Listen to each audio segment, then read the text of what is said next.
Hello साथीहरू, तपाईँहरूलाई स्वागत छ मेरो भिडियोमा। जानकारीमूलक भिडियो लिएर तपाईँहरूमा आज उपस्थित भइसकेको छु। लोकसेवा आयोगले सब इन्जिनियरिङ, बिल्डिङ एन्ड आर्किटेक्ट पदको लिखित परीक्षा भवन कायम गरेको छ। साथीहरू, यो चाहिँ 2083/2/26 गते प्रकाशित भएको छ। साथीहरू, यो लोकसेवा आयोग काठमाडौँ कार्यालयको विज्ञापन नम्बर 12/2/06 देखि 12/2/09 2082-83। खुल्ला समावेशी नेपाल इन्जिनियरिङ सेवा सिभिल समूह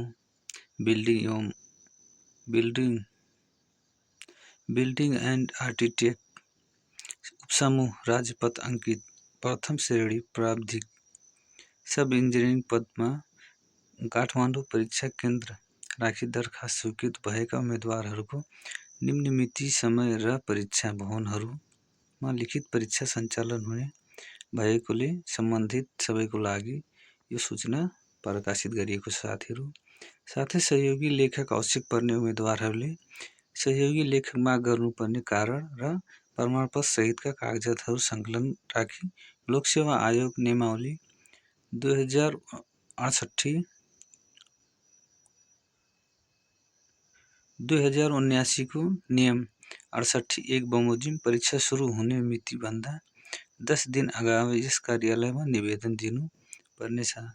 परीक्षा दिने उम्मेदवारहरूले अनिवार्य रूपमा पालना गर्नुपर्ने विषयहरू द्रष्टव्य 1 मा तल उल्लेख गरिएको छ। साथीहरू, परीक्षा कार्यक्रम: प्रथम पत्र, सामान्य ज्ञान र सार्वजनिक व्यवस्थापन सेवा सम्बन्धित कार्य ज्ञान।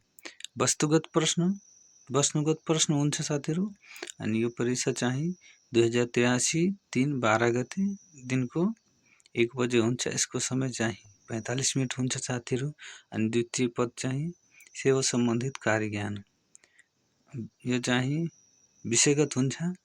यो पनि 12 गते नै हो, अनि दिनको 2 बजेर 15 मिनटबाट सुरु हुन्छ। साथीहरू, यसको चाहिँ समय चाहिँ 2 घण्टा 15 मिनट रहेको छ। साथीहरू, त्यसै गरी लिखित भवन कायम गरिएको क्रम सङ्ख्या 1 उम्मेदवारहरूको रोल नम्बर 31-3/01 देखि 200 सम्म, उम्मेदवार सङ्ख्या 200, गण्डकी कलेज महेपी बलाजु पुल नजिकै यो भवन रहेको छ। साथी, त्यसै गरी क्रम सङ्ख्या 2 मा 31-0-201 देखि 315 सम्म र स्वीकृत हुन बाँकी सबै उम्मेदवारहरू लोकसेवा आयोग नामना गरिरहेको छ। त्यसै गरी चाहिँ उम्मेदवारहरूले पालना गर्नुपर्ने नियमहरू यस्तो रहेको छ। साथीहरू, 1 नम्बरमा आयोगको पूर्व सूचना बिना निर्धारित कार्यक्रम अनुसारको परीक्षा स्थगित हुने छैन। 2 नम्बरमा परीक्षामा कालो मसी मात्र प्रयोग गर्नुपर्नेछ। साथै वस्तुगत उत्तर पुस्तिकामा सिसा कलम प्रयोग गर्न पाइने छैन। 3 नम्बरमा वस्तुगत बहुउत्तर भएका प्रश्नको उत्तर लेख्दा अङ्ग्रेजी ठुलो अक्षर क्यापिटल लेटरमा ABCD लेखिएको उत्तरलाई मात्रै मान्यता दिनेछ। 4 नम्बरमा काठमाडौँ परीक्षा केन्द्र राखी दरखास्त स्वीकृत भएका बाहेक अन्यत्र परीक्षा केन्द्रका परीक्षार्थीहरूलाई परीक्षामा सामेल गराइने छैन। अनि 5 नम्बरमा परीक्षा भवनमा झोला, मोबाइल फोन, स्मार्ट वाच र अन्य इलेक्ट्रिक डिभाइसहरू लैजान निषेध गरिएको छ। साथीहरू, त्यसै गरी परीक्षामा क्यालकुलेटर प्रयोग गर्न पाइने छैन। अनि 6 नम्बरमा परीक्षामा प्रवेश पत्र सँगै आफ्नो नागरिकता वा नेपाल सरकारबाट जारी भएको फोटो समेतको कुनै परिचय पत्र अनिवार्य रूपमा ल्याउनु पर्नेछ। साथीहरू, त्यसै गरी थप केही जानकारी तपाईँहरूलाई चाहिएछ भने कार्यालयको नम्बर रहेको छ 01 अनि 47 71 982 रहेको छ। साथी, यसमा सम्पर्क गरेर तपाईँहरू थप जानकारी लिन सक्नुहुन्छ।